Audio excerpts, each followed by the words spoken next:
Volume 3 of the DLC for the expansion pass of Xenoblade Chronicles 3 has been released, and with it came an entire new hero named Masha. Where are you? You're down there. There you are.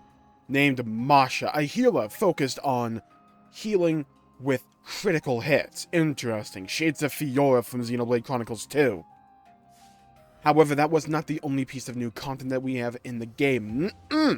Not at all, for we have an entire roguelike challenge mode added into the challenge battle system. And I've played a little bit of it on stream, and so far so good. But what I want to do today is do a run and just give my overall impressions for the content that we have received so far. Now, I can't speak a lot on Masha or Lapidaris as a class, mainly because I haven't played it all that much. I've only just kind of unlocked, and you can see the progress I've made on Mio. She has really no combat experience with the thing.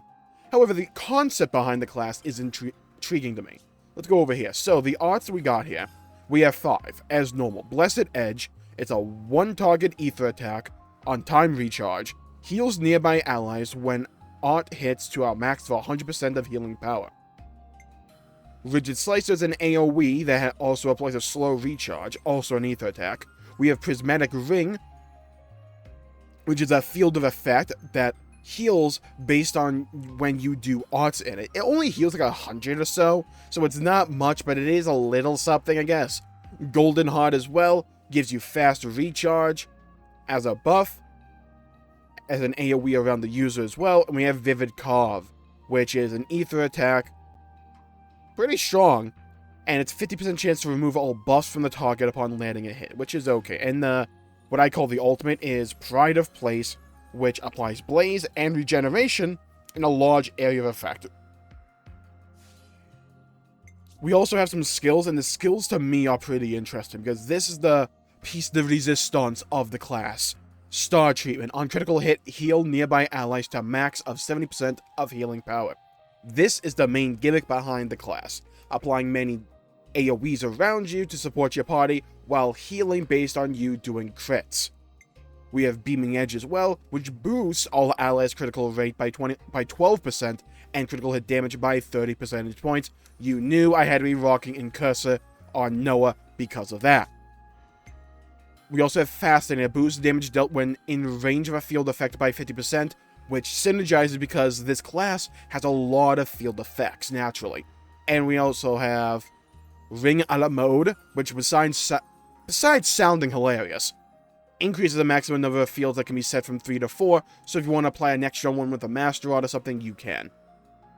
Now, it sounds really cool in principle. I've used Masha a little bit in the challenge battle, and I kind of like what she does. I need to play around with her some more. I need to optimize her as well.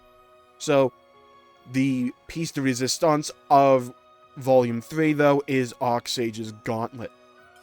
The roguelike. I've done a few of these. I've done the beginner hard mode, and I've done the intermediate on normal.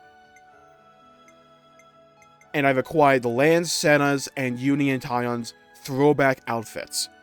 So, let's just go in. I don't want to do a pro, just because that will take forever. You can see in the bottom right there, that's 140 stages.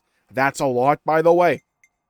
So, let's just do normal on beginner. Just quick 30 stages, and allows me to showcase what's going on here.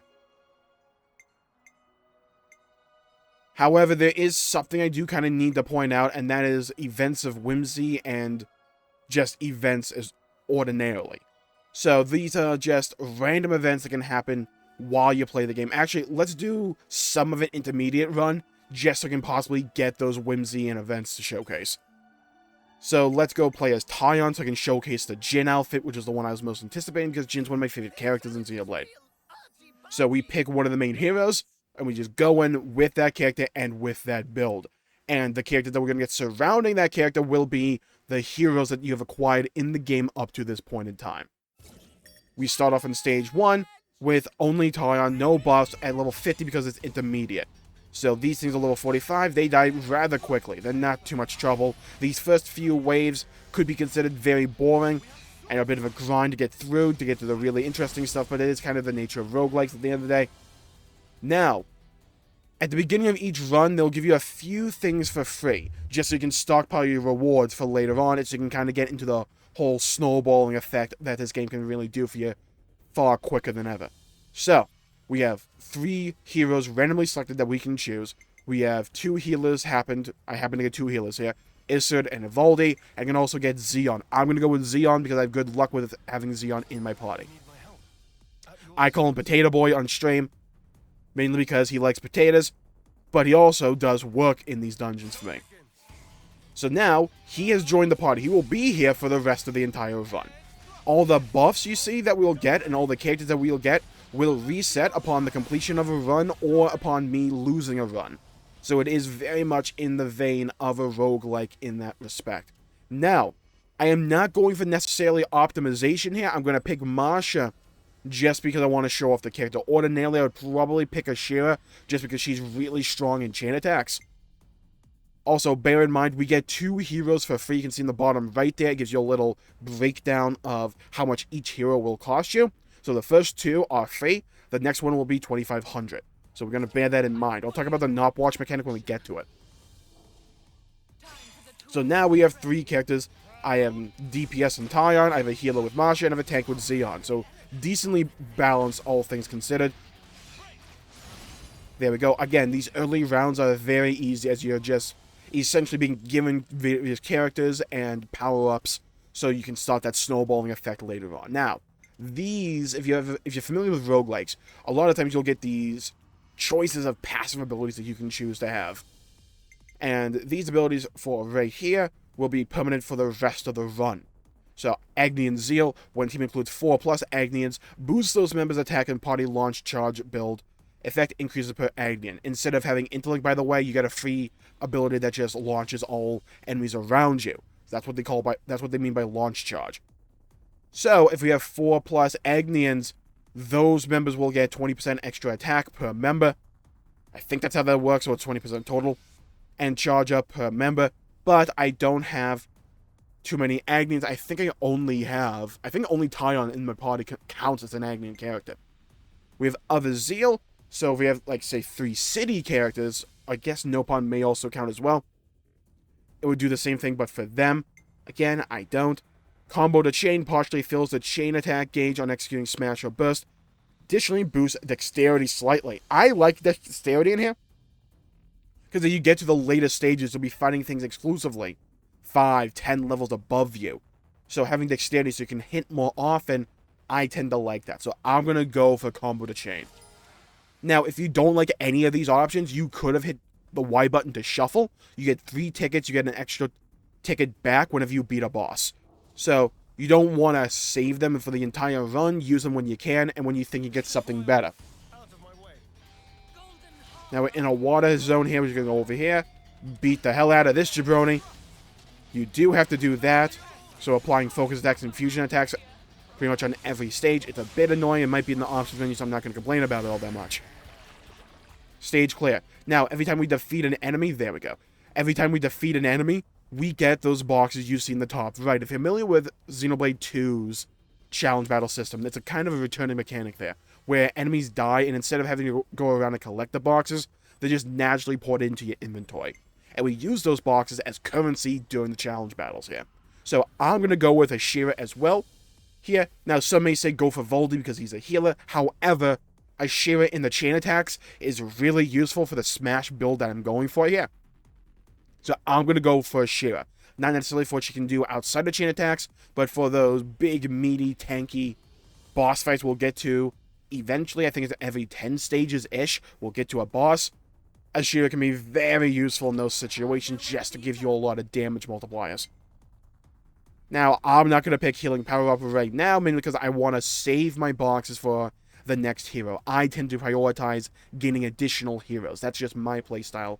But that's kind of the beauty of these kinds of systems. You can choose your own route and what you want to prioritize. Now, this is what I was talking about earlier with the Whims mechanic. There's a lot of RNG going on here, and it's easy to get lost. So, Whimsy has a chance to show up in between stages. And what it does is, it's essentially another bonus that you can choose to take. So I have options. I have two options here. Potluck, value of points earned will be adjusted in the next stage. It doesn't specify what that means, if it's better or worse. I can also get small blessings, add 500 to your score, which I believe is what the boxes are.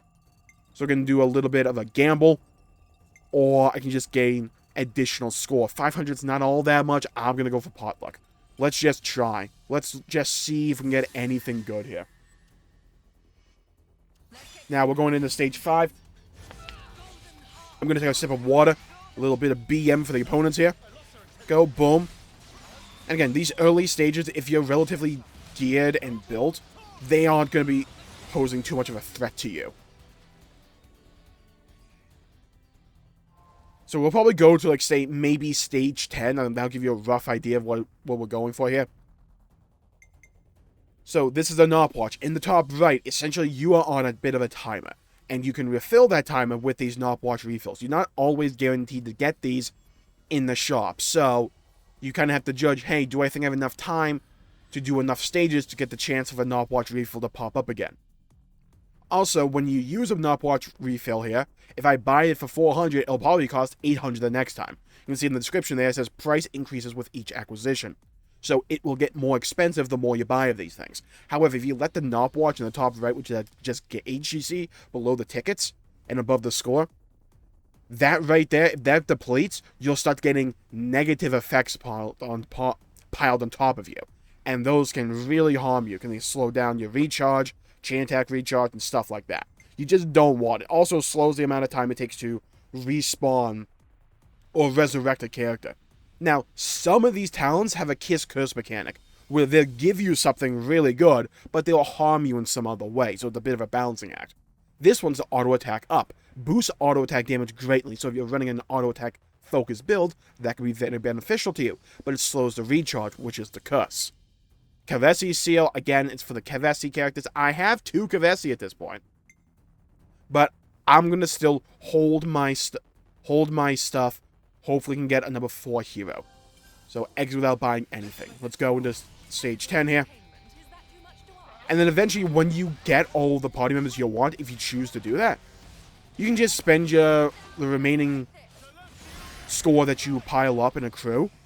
You can just spend that on other power-ups here. Like, you don't have to worry about getting characters or saving for heroes. You can just spend them on a bunch of power-ups and really just run wild with that mechanic. Now, again, I don't want anything here, so I'm going to show off the shuffle mechanic. So, like I said, you have 3 tickets off the start. You get 1 back per boss you beat. A boss is about every 10 stages or so. So I use a ticket, and it's just going to reshuffle what I got here and give me new options. Curse to attack, don't want that. Max HP boost, so everybody would get 40% HP and would get a healing boost as well. Dexterity up. I value dexterity in these kinds of situations where I'm going to be fighting high-level monsters that can go potentially up to 60 while I'm down only at level 50. So I'm going to take that because I also get an attack boost off of that. I got a very powerful run going in my intermediate normal run last night on stream because I took a lot of dexterity early on so I could take on those high-level mobs when I got them. Because the mobs will only get more powerful as these runs go on and as these stages progress. And outside of these stages, I'll be showing you an alternate mechanic that you can choose to pursue and to do and to level up that will form a progression across all of your runs, which is pretty cool in concept. There's a lot of great ideas in the Archsage's Gauntlet that I really enjoy, that I hope they iterate on and flesh out in the future, and possibly add to future Xenoblade games. This could easily become an entire game in of itself if it gets enough iteration and time and care put into it. So got ability like money bags. I never picked this one personally. It says boost attack mods from emblems for each 10,000 on your score. Effect maxes out at 100,000. That one kind of confuses me. I haven't really looked into what that one does, so I don't really take it. Again, I'm going to still save, though, for another hero, possibly. So if we get to stage 9, I'll just, like, dump everything. So I'm going to hold with what I got. And you get very powerful in here. So we got meet and greet. There'll be a better chance of heroes appearing in the next shop. I'm not going to have enough currency to get them, so I don't care about that. Let's go for the rare shop. Nice. So next shop will have a bunch of rare items in it. So probably not any of the commons. Like I said, this is probably one of my biggest criticisms I could levy at this system. Is just how very simple and straightforward these early rounds are, as you're just trying to gain power-ups to make those later floors more manageable. Now, I still enjoy this, however, it is a bit of a slog getting to the bit that will actually start challenging you. And I saw a comment, and I think it might have been one of the community posts I did yesterday, where someone suggested, hey, I feel like this could be way... I'm disappointed that this wasn't some kind of interconnected dungeon. I feel that could have been a really interesting way to go about this, because you could also carry over progression, so you can just start out on a harder stage, for instance. I would also have liked to have seen some kind of infinite run as well, just for a situation like that, where, okay, we don't really need to be doing these, like, say, first 10 stages over and over and over again. Just let me select quite a few of these power-ups at the beginning, and then just move in and get into the thick of things and have a lot of enjoyment out of the system. I'm not going to go for anything here. I'm just going to go for a Nopwatch refill. So as you see, for the next one I get for the Nopwatch refill, it'll be 800 currency.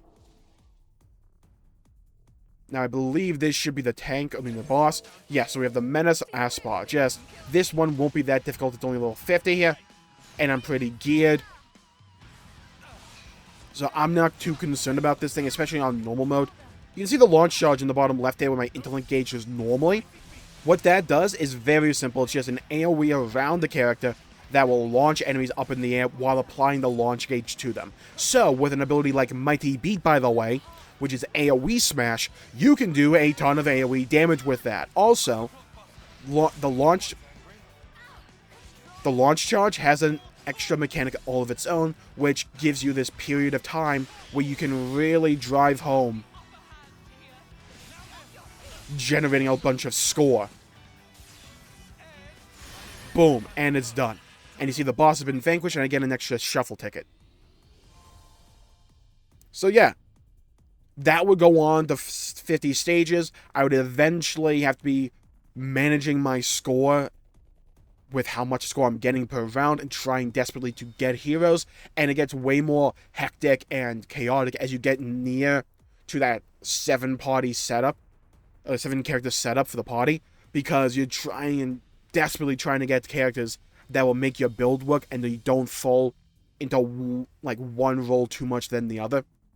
I did a run yesterday where I only had one healer, but that healer was Nia, and she hard carried me because I gave her a bunch of healing power-ups like this one. So she healed a metric crapload while my defenders and attackers had a bunch of dexterity and attack boosts. So I could really do a bunch of damage. And you get stuff like this. You get a free shop, by the way, after a boss, which is kind of nice. So I can take a discount card to just lower prices at the shop from here on out. That's very useful, by the way. It's a 4%. It may not seem like much, it's 4%, but it can mean the difference between getting a new hero at a stage or not. Having to wait for the next one. Now, let's head out of here so I can showcase the reward structure for this. So yeah, the thing that's been really advertised for the Archsage's Gauntlet is just the alternate outfits that everyone can get.